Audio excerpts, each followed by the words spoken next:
Ladies and gentleman, ರಾಜ್ಯ ಬಿಜೆಪಿಯಲ್ಲಿ ಅಸಮಾಧಾನ ಬಂಡಾಯ ಇನ್ನೂ ಕೂಡ ಶಮನ ಆದಂತೆ ಕಾಣಿಸ್ತಾ ಇಲ್ಲ. ಈಗಾಗಲೇ ಕೂಡ ಬಿಜೆಪಿಯಲ್ಲಿ ಇವತ್ತು ಮಹತ್ತರವಾದಂತಹ ದಿನ, ಯಾಕಂದ್ರೆ ಕಾರ್ಯಕಾರಿಣಿ ಸಭೆ ಕೂಡ ಇದೆ. ಇವತ್ತಿನಲ್ಲಿ ಮೇಜರ್ ಅಪ್ಡೇಟ್ ಏನ್ ಬೇಕಾದ್ರೂ ಕೂಡ ಆಗಬಹುದು. ಆದ್ರೆ ಹಿಂದೂ ಹುಲಿ ಬಸನಗೌಡ ಪಾಟೀಲ್ ಯತ್ನಾಳ್ಗೆ ಮತ್ತೆ ಮುಖಭಂಗ ಆಯ್ತಾ?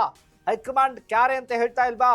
ಹಾಗಾದ್ರೆ ಬಿಜೆಪಿಗೆ ಹಿಂದೂ ಹುಲಿ ಅವಶ್ಯಕತೆ ಇಲ್ವಾ? ಹಾಗಾದ್ರೆ ಏನಿದು ಸ್ಟೋರಿ ಅಂತೀರಾ? ಎಸ್ ವೀಕ್ಷಕರೇ, ನೆಲ ಜಲ ಭಾಷೆಗಾಗಿ ಪ್ರಾಮಾಣಿಕ ಪತ್ರಿಕೋದ್ಯಮ, ನೀವು ನೋಡ್ತಾ ಇದ್ದೀರಾ ಫೋಕಸ್ ಟಿವಿ. ನಾನು ಶಿವು ರಾನರಾಪುರ.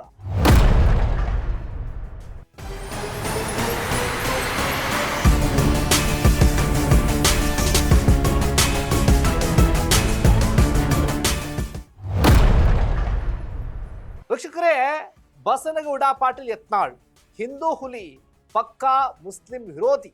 ಕಂಡ ಕಡೆಯೆಲ್ಲ ಹಿಂದೂ ಪರವಾಗಿ ಭಾಷಣ ಮಾಡಿ ಹಿಂದುತ್ವವನ್ನ ಎತ್ತಿ ಹಿಡಿಯುವಂತ ನಾಯಕ. ಅದು ಬಿಜೆಪಿಯಲ್ಲಿ ಪ್ರಬಲವಾಗಿ ಮಾತನಾಡೋದು ಯಾರು ಇದ್ರೆ ಅದು ಬಸನಗೌಡ ಪಾಟೀಲ್ ಯತ್ನಾಳ್. ಈಗ ಯತ್ನಾಳ್ಗೆ ಮತ್ತೆ ಮುಖಭಂಗ ಆಗಿರೋದು. ಈಗಾಗಲೇ 6 ವರ್ಷಗಳ ಕಾಲ ಪಕ್ಷದಿಂದ ಉಚ್ಚಾಟನೆ ಮಾಡಿದ್ದಾರೆ. ಪಕ್ಷಕ್ಕೆ ಸೇರ್ಕೊಳ್ಳೋದಕ್ಕೆ ಮತ್ತೆ ಉತ್ಸಾಹ ತೋರಿಸ್ತಾ ಇದ್ದಾರೆ. ಇದರ ಜೊತೆಗೆ ಹೈಕಮಾಂಡ್ ನಿರ್ಧಾರ ಏನು ಅನ್ನುವಂಥ ಪ್ರಶ್ನೆ ಕೂಡ ಇತ್ತಲ್ಲ. ಹಾಗಾಗಿ ಈಗ ಯತ್ನಾಳ್ಗೆ ಮತ್ತೆ ಮುಖಭಂಗ ಆಗಿದೆ.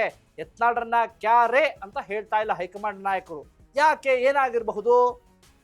ಬಿಜೆಪಿ ಹೈಕಮಾಂಡ್ ನಾಯಕರ ಆಹ್ವಾನದ ನಿರೀಕ್ಷೆಯಲ್ಲಿದ್ರು ಇದೇ ಯತ್ನಾಳ್.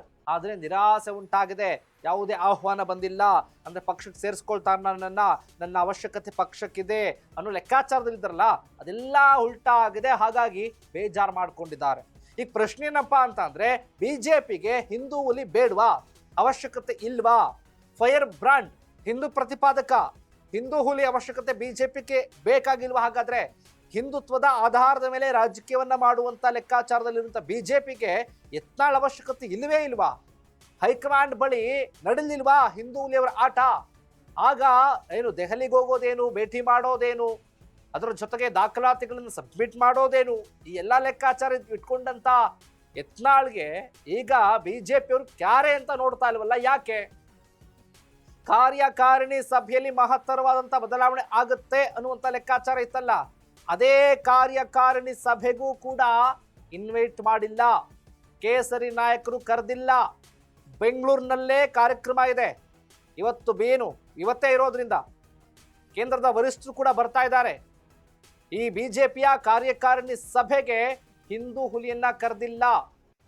ಹಿಂದೂ ಹುಲಿ ಕರೆಯೋದಕ್ಕೆ ವಿರೋಧವನ್ನ ವ್ಯಕ್ತಪಡಿಸಿರೋದು. ಅಂದ್ರೆ ಯತ್ನಾಳ್ ಬರಬಾರ್ದು ಅಂತ. ಯಾರು? ಇದೇ ಯಡಿಯೂರಪ್ಪ ಹಾಗೆ ವಿಜೇಂದ್ರ ಅವರು. ಈಗ ಹೈಕಮಾಂಡ್ ಕೂಡ ಯಡಿಯೂರಪ್ಪನವ್ರ ಮಾತನ್ನ ಮಾನ್ಯ ಮಾಡಿದಾರೀಗ. ಓಕೆ ಯಡಿಯೂರಪ್ಪನವರೇ, ಆಯ್ತು, ಪರವಾಗಿಲ್ಲ ಅಂತ. ಅಂದ್ರೆ ಯತ್ನಾಳ್ ಬಂದ್ರೆ ನಾವು ಬರೋದಿಲ್ಲ ಅಂತ ಕಂಡೀಷನ್ ಹಾಕಿದ್ರ, ಅಥವಾ ಯತ್ನಾಳ್ ಬಂದ್ರೆ ನಾವು ಏನ್ ಮಾಡಬಹುದು ಅವೆಲ್ಲವನ್ನ ವಾರ್ನಿಂಗ್ ಕೊಟ್ರ?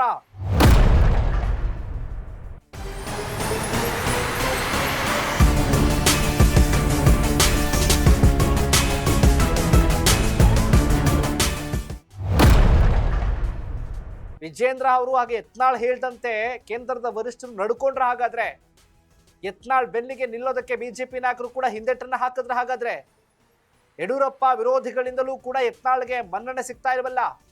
ಯತ್ನಾಳ್ಗೆ JCBನೇ ಗಟ್ಟಿ ಆಗ್ಬಿಡುತ್ತಾ?